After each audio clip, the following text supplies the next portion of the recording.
En este momento abrimos los archivos de Circo Romano. Repasamos historias atípicas, personajes tristemente célebres, rarezas deportivas y casos policiales. Llegan los Expedientes Birman a Circo Romano.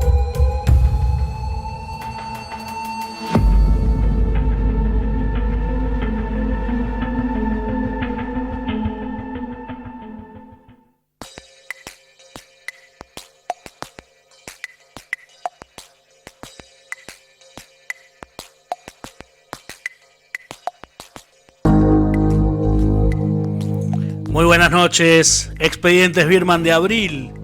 Creo que es el segundo de este año, porque nos tomamos febrero y en enero no hice Expedientes Birman. Y hoy vamos a hablar de Luis Margaride. Antes, tenemos que decir que el 29 de enero de 1974, Juan Domingo Perón comunicó que Alberto Villar sería el subjefe de la Policía Federal y Luis Margaride el superintendente de dicha institución. Villar, que se había formado en París, tenía experiencia reprimiendo al sindicalismo clasista y combativo, además de organizaciones políticas.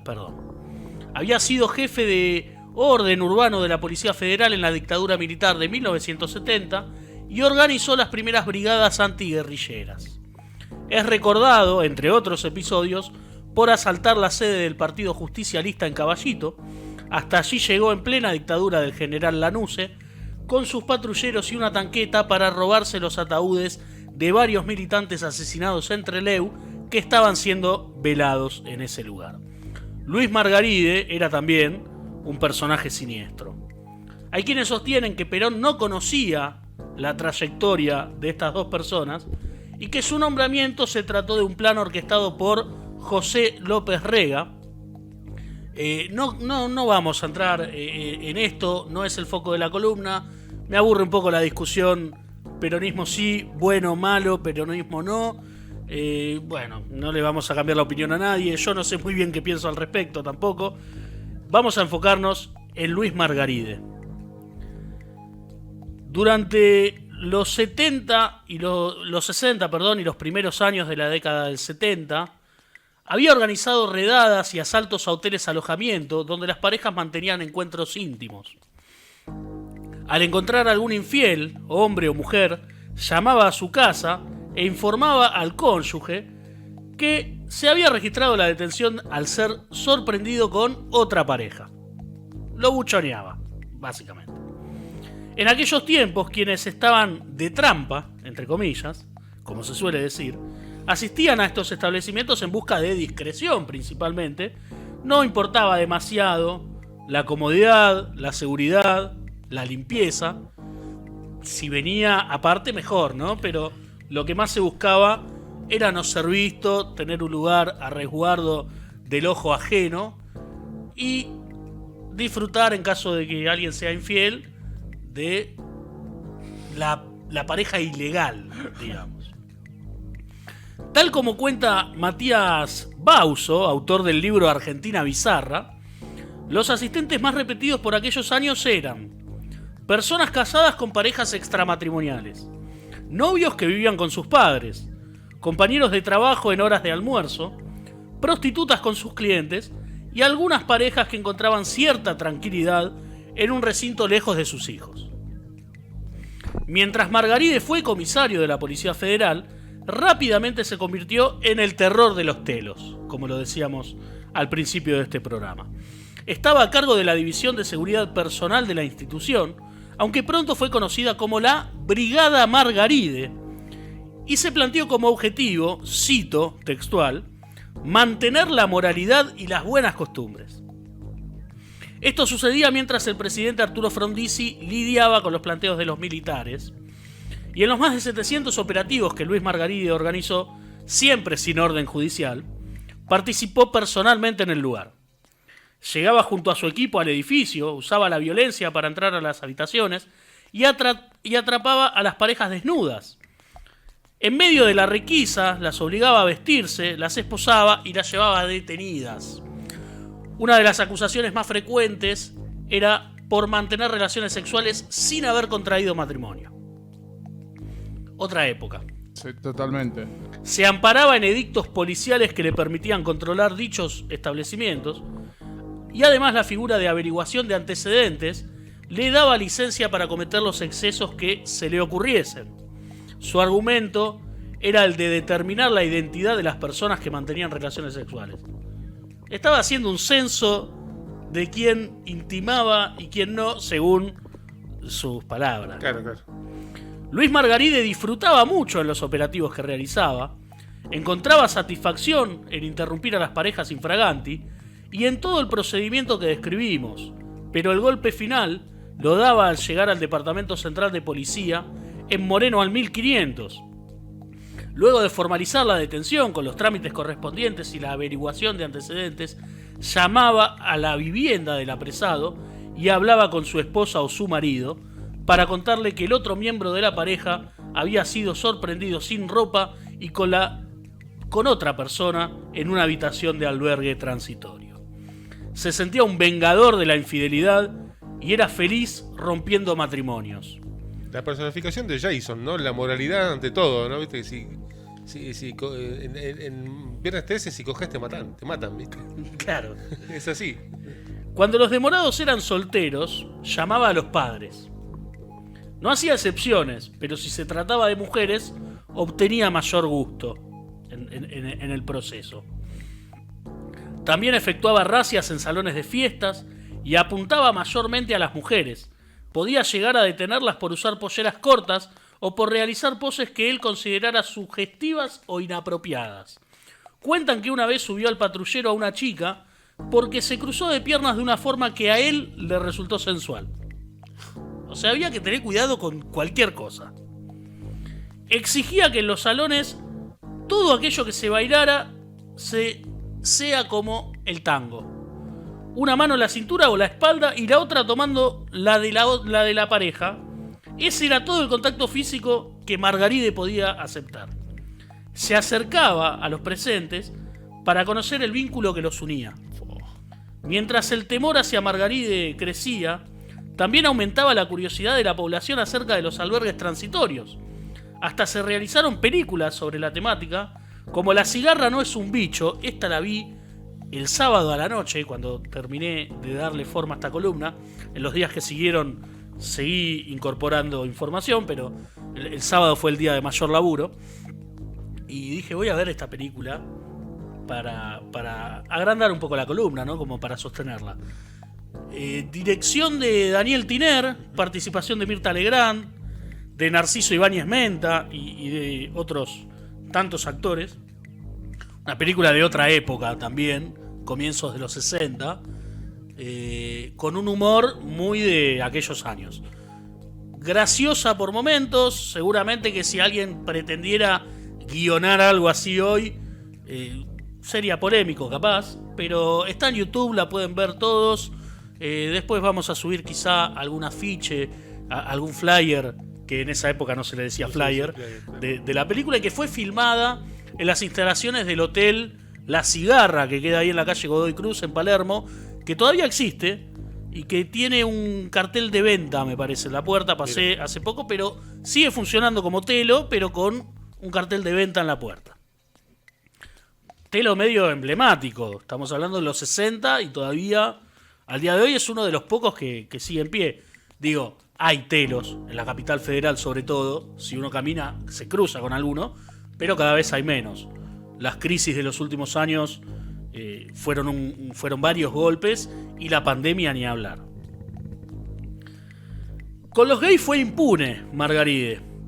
Allanaba teteras y después dejaba una guardia permanente en el lugar para que no se volviera a utilizar. Perseguía a personajes públicos que sospechaba que podían ser homosexuales y detenía a todo hombre que se encontrara en situaciones que no tuvieran una explicación inmediata y a su modo de ver inocente. Dentro de la comunidad LGTB lo apodaban la tía Margarita. Sí, apodo pintoresco. Pintoresco como... También apuntó hacia el contenido de las revistas. En una entrevista concedida a Gente, en 1966 declaró: porque se convirtió también en una especie de celebridad y brindaba varias notas. Qué raro gente entrevistando a estos personajes, ¿no? Sí.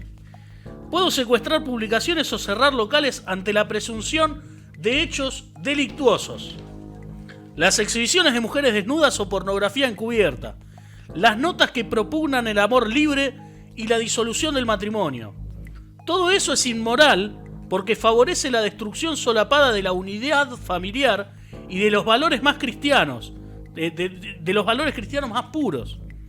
Y eso es una maniobra clásica del comunismo que rompe las vallas morales de la sociedad cristiana. Bueno, ya se imaginan por el tipo de declaraciones de Margaride un poco su pensamiento. El rock argentino también estuvo en la mira de sus operativos. Es recordado por clausurar el mítico boliche La Cueva. Y en 1967 tomó la misma decisión con los teatros Maipo y El Nacional por considerar que brindaban espectáculos indecentes. Renunció a la policía en 1963 y volvió a sus filas durante la dictadura de Onganía. Margaride realizó sus redadas y a sus habituales prácticas le agregó el corte de pelo a quienes lo llevaran más largo de lo que él podía tolerar, y lo habían designado como custodio moral de la ciudad de Buenos Aires. Cuando los usuarios de los albergues se sintieron completamente amedrentados, se mudaron a lo que pasó a conocerse como Villa Cariño, que no era otra cosa que la zona de los bosques de Palermo, donde las parejas estacionaban sus autos entre árboles y, sintiéndose resguardadas en la oscuridad, mantenían relaciones sexuales. Pronto, Margaride se enteró de esto y apuntó su accionar hacia ese lugar también. En los 70, cuando Alberto Villar fue asesinado por montoneros, Luis Margaride tomó el cargo que le había asignado Perón y llegó más adelante a ser jefe de la Federal. Eran tiempos de la AAA, la fuerza parapolicial comandada por López Rega, que nucleaba personal militar, efectivos policiales y agentes de inteligencia. El ERP sospechaba que Margaride era uno de sus integrantes. Así que bueno, esta es un poco la historia de Luis Margaride, que, contando el final, entendemos que hay otra historia también. Nosotros focalizamos en la moral y las buenas costumbres, según él, y su enfoque hacia los albergues transitorios, la infidelidad, las parejas, la intimidad de las personas. Resulta implacable mantener la moral, ¿no? Sí. Implacable, ¿no? Sí, digo, no es que en la actualidad no es que falten moralistas. No, claro. No. Obviamente que los hay menos que en aquellas épocas. Y esto es algo que me interesa repetir, que me parecía algo interesante de hablar hoy, en 2023, en tiempos de Tinder, en tiempos de parejas abiertas, de tríos, orgías, lo que se nos cante. Que bueno, sí, habrá gente un poco más tradicional que otra, pero ya no nos llama tanto la atención todo esto, ¿no? Por ahí, si uno le cuenta a un pibe de 20 años que podías ir en cana en los 60 por mantener relaciones sexuales fuera de tu domicilio, sea o no sea con tu pareja formal, le llamaría mucho la atención. Entonces a mí me interesa contrastarlo con la actualidad, me interesa de algún modo contar alguna historia particular, llamativa, pero que al mismo tiempo nos lleve a pensarnos históricamente y cómo éramos como sociedad antes, cómo somos ahora, en qué avanzamos, en qué no, qué cambió, qué no cambió tanto. Digo, hay un montón de cuestiones para analizar, y me parece una columna que, más allá de que pueda tener un costado pintoresco, bizarro, lo que sea, también es un poco oscura, bastante, y es interesante de recordar. Quiero agradecer al señor Arturo Agrelo, que me ha nombrado a Margaride en varias ocasiones, me insistió para que hagamos alguna vez un expediente Birman sobre Luis Margaride. A mí no era un personaje que me llamara la atención hasta que hace poco encontré una de las fotos tomadas en la puerta de entrada de un albergue transitorio, y ahí me enteré de estas redadas. Para mí, Margaride era un comisario violento nada más. Y cuando me enteré, dije, bueno, acá puede haber algo. no es que no hubiera nada, ¿no? Pero algo que me resulte llamativo para hacer una columna de radio. Nuevospapeles.com ha sido una de las fuentes consultadas, Infobae y Clarín en sus portales web. También anduve buceando algún que otro datito por ahí. Estuve mirando la película La cigarra no es un bicho. A mí que me gusta mirar cosas que hoy resultan polémicas. No las defiendo, pero soy, por ejemplo, un tipo que mira cada tanto, con mi cabeza actual, pero miro cada tanto alguna película de Olmedo y Porcel, por ejemplo, porque me gusta analizar la situación nocturna de otras épocas. Me gusta ver Buenos Aires de noche y en un momento en el que yo no estaba vivo y no podía conocer, no podía percibir. Y después sí creo que está bien verlas si uno las va a analizar y dice, bueno, yo no soy eso, ¿no? Yo hoy no me reiría de eso. Después, bueno, si por ahí para gente que no lo tiene tan claro o no le ha cambiado tanto la cabeza, y por ahí sea un poco más peligroso. Pero, Sí. Pero bueno, nada, no soy... me parece que de alguna manera es bueno que esté eso ahí, pero el tema es el propósito y el enfoque y la mirada que nosotros le damos.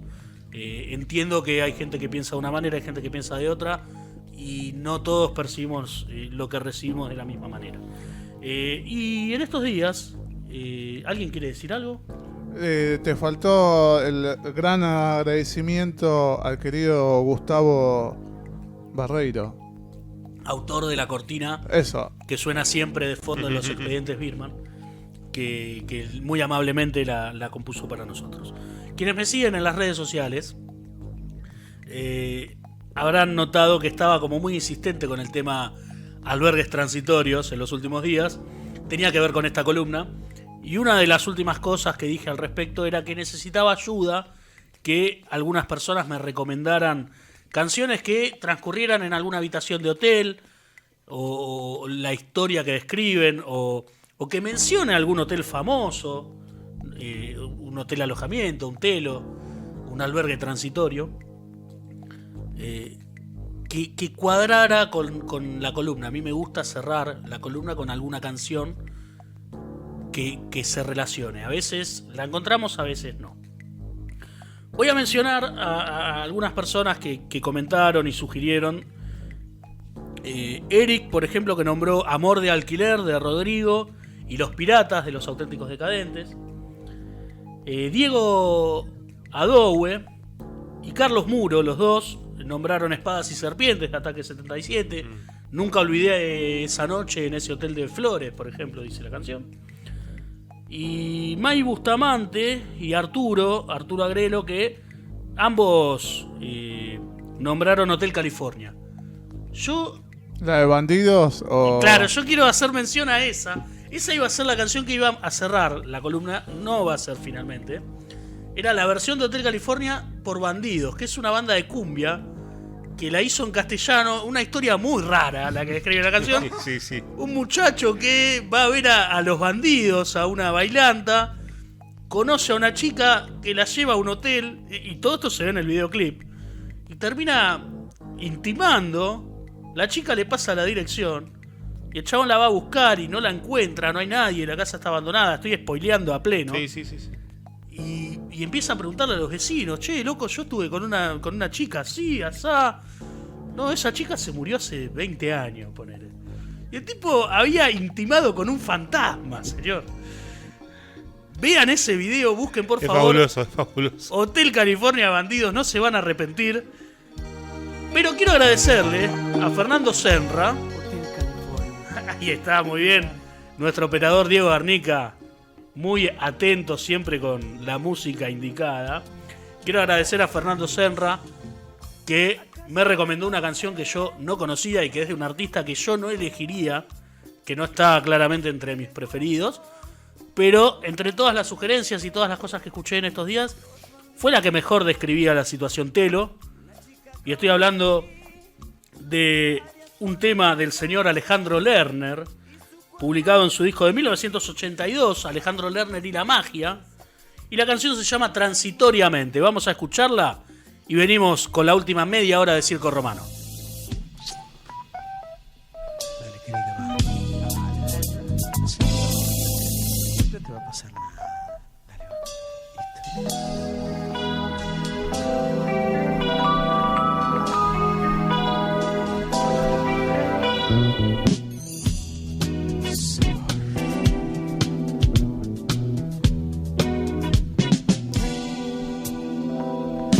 Luces de colores, miles de ruidos y olores. Liberada la mente, solo transitoriamente, albergando en lo profundo del colchón. Mucho amor, mucho amor.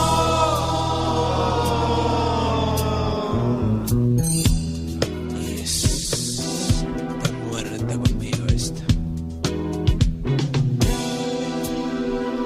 Espejos en el techo, en las paredes y en el suelo.